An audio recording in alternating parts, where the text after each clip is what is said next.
Hello, good morning. I would like to welcome you to today's class. We're going to be talking about how to conduct a research about a company before you go in for an interview. My name is Lily, and this is part of Inner Fire Mentorship Program. So let's get started. I actually love doing research. I know some of you may be feeling, wow, oh my gosh, where do I start? There's so much to learn. What if I'm not learning enough? Don't worry, I'm going to be sharing with you a basic framework of thinking about this. But the first thing I want to highlight is that, I like to get into a learning mindset. That means I would like to spend the next 2 days to 10 days getting to know this company really well. And I don't view this as a wasted time at all. Even if I don't get the job, that's fine, because knowledge is transferable. I can always use the same set of knowledge for the next job, for my career, and to learn more about myself and what I like and what I don't like, right? So also, when you do a really good job at learning about the company, you will walk into the interview room, you're totally gonna rock it. You're gonna be a superstar, you're gonna be very confident, and you're gonna have a lot more fun. So let's get started. There are 6 key questions you should keep in mind. Please write them down. And if you can answer all 6 of these questions about this company, then you have done at least a good foundational research about this company. So first of all, you need to understand, how do they make money? Do they charge on a subscription model? Do they charge software as a service? Do they charge by advertising? You need to understand this. Why do the buyers buy from their products versus the competitors, right? So this is a value proposition. This is a competitive advantage. What are the biggest complaints about their products, right? So the interviewers that you're going to face, they likely have certain pain points about the products, and these are the pain points that what keep them up at night. This is what keep them really worried. So if you can understand what keep them up at night, keep them worried, you can propose solution, and you can make them feel more connected with you. What industry trends that can help this company, and what industry trends can hurt them? Like, for example, if you're interviewing for a TV production role, right? TV is a dying industry, so you need to understand, like, what are the forces that are hurting them, and what areas the company want to expand to. So please write these down. Keep these in mind while we're going to go into the next step. So let's get started. How do I actually do the research? For me, if you only have 2 days to prep, these are the basic things you should do. First, you should go on LinkedIn and reach out to people who you might know, who you currently already know, that are working at these companies, to ask for insights. I will also look at annual report, case studies, customer reviews online, YouTube, Google News, and SlideShare. So let's go one into these cases. So first of all, I would go to linkedin.com. Let me make this really a lot bigger.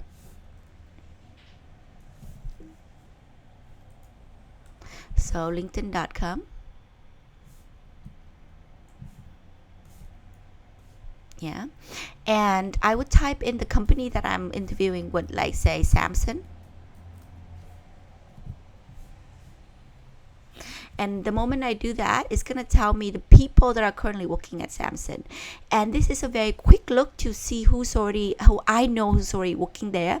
They can share with me more about the culture, more about the trends, insights into what the company is doing. So this is the first thing I would do, is tap into my current network to see who's already working there. The next thing I would do is actually looking at an annual report. And an annual report is very simple. I would just type in, like, for example, if I'm going to be interviewing with Gartner, I type in Gartner Annual Report 2015. If it's a publicly traded company, they will have an annual report. And you're just going to be looking through the annual report.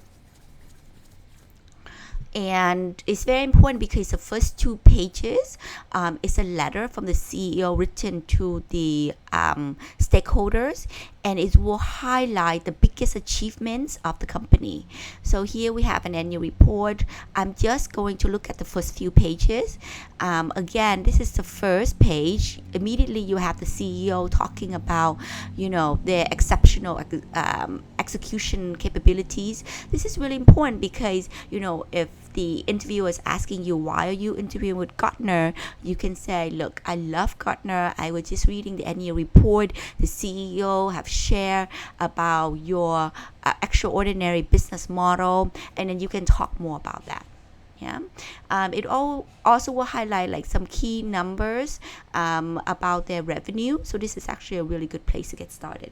Now, case study is when I love case studies, because what case studies are is where the company write these case studies specifically to highlight their best clients, to convince others to buy more from them. So for example, if you're going to be interviewing with IBM software, I would be going to IBM software.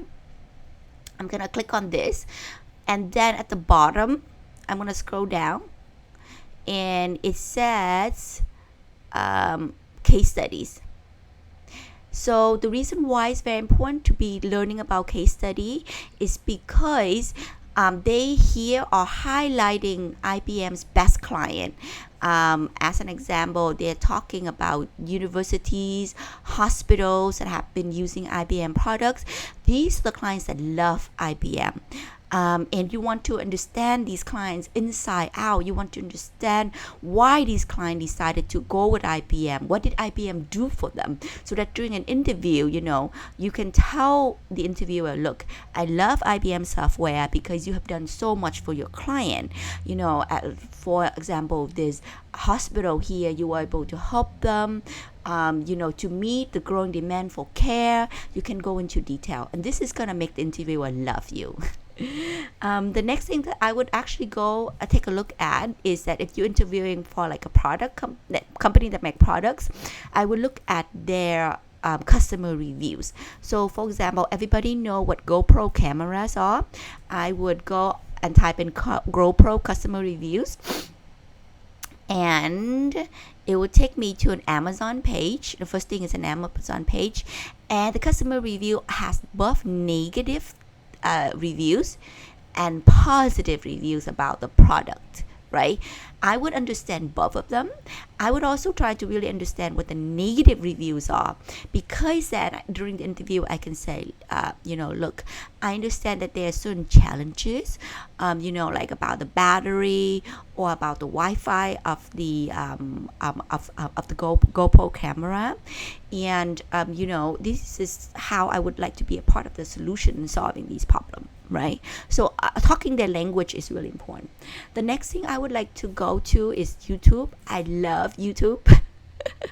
I'm a visual learner, so this is how I actually learn. And if you take a look at my YouTube, you see that I love jujitsu and rap music.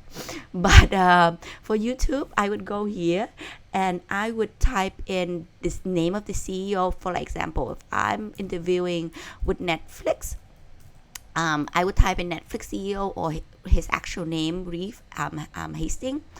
Ignored. And there are so many interviews that he have given, right?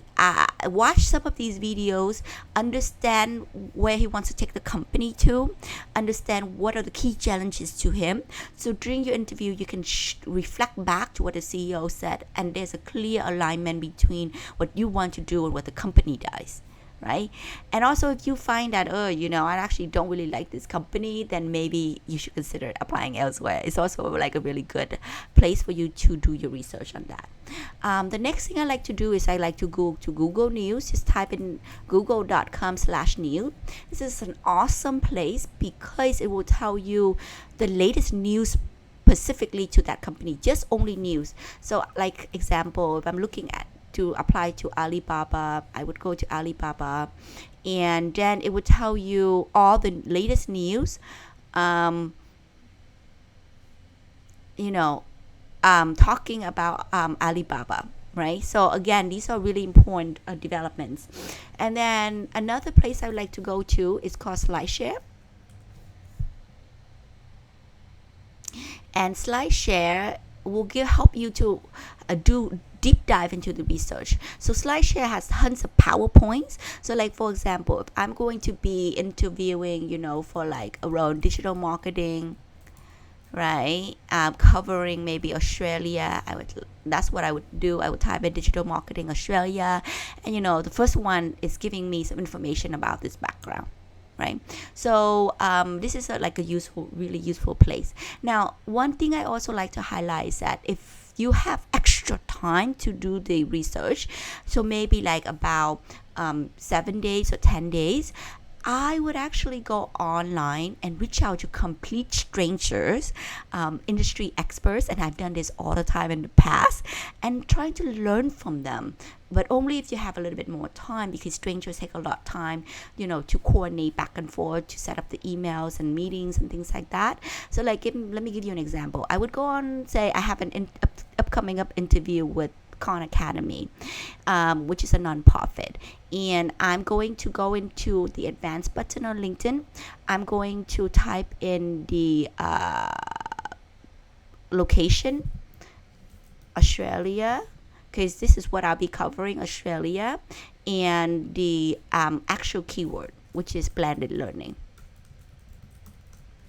And then I would search for people who cover blended learning in Australia, and you can see the top 3 people are already my first connection, because I've already reached out to them in the past. I asked for their help, and they have given me tremendous amount of information about the market so that I could structure my interview. That's it for now, you guys. In the next session, I'm going to be talking about how to build industry knowledge in the long term. And that means is if you have like 6 months to really think about your job search, how would you like to build up industry knowledge, like solid actual industry knowledge, so that you can really go into the interview and rock the room, right? So stay tuned for that, and I'm sure you guys are going to rock.